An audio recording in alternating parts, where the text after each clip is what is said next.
Amandika nezuro ndakatumira makorokoto kuna madzibaba Sewiki neUchivhayo ende vakafara singaiti kwati ndiwo munhu wani wekugoko wanditumirawo makorokoto ndikati aiwa kamatitira zvinhu zvakanaka kuroora chinhu chakanaka the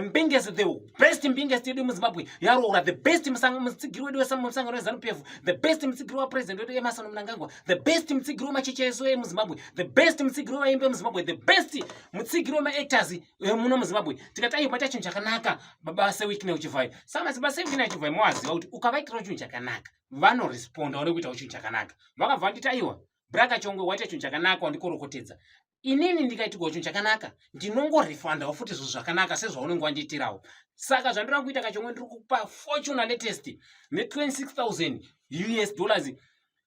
semunhu aitirawo chinhu chakanaka but chandoda kuti uite Kachongwe da kuti ungopindura mubvunzo uyu toti Kachongwe ndiwe Braka Chongwe nemusikana wako mudanana handitika muchidana nemusikana wako musikana obva atora dresi nematenesi kana ne something obva akupa senduma yekuratidza kuti Kachongwe ndakuda iwe obva watorawo bhutsu trousi nesheti nekepi yako obva wamupawo semukuratidza kuti ai musikana wangu ndiri kumuda handitika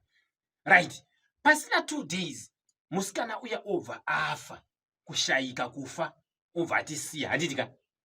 unoita sei nezvinhu zvemusikanawo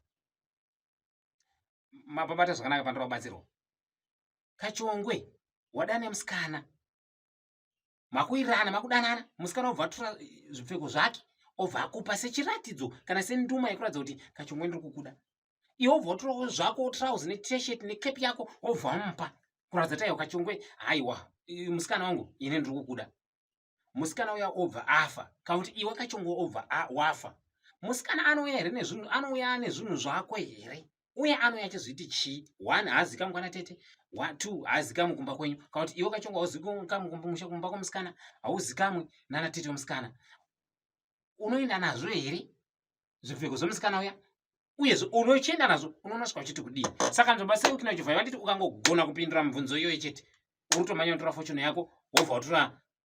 26,000 yako saka ndiri kukumbirawo mundibatsirewo muchindiitirawo zvakare mundibatsirewo pakupindura mibvunzo iyi zvakare muchindibatsirawo kutenda Sewiki neUchivhayo tichivakorokotedzawo zvakare nechinhu chakanaka chavakaita hai ndibatsirewo ndiri kufara kani hei fortune musatamba nayo izveni fortune haisi mota yekuti unoisa rongo pawindows imota yekuti aiwa mani makorokoto Sewiki neUchivhayo makorokoto ende mubvunzo uyu ndarara nhasi ndichiufunga ndikaona zvakanaka kuisa kuruzhinji weZimbabwe ukaitirwa chinhu chakanaka namadzibaba Sewiki neUchivhayo zvakangonaka kuti vanhu vazive kuti aiwa chinhu chandaitirwa chakanaka but chine questionable ndiri kumbozama madzibaba Sewiki neUchivhayo kuti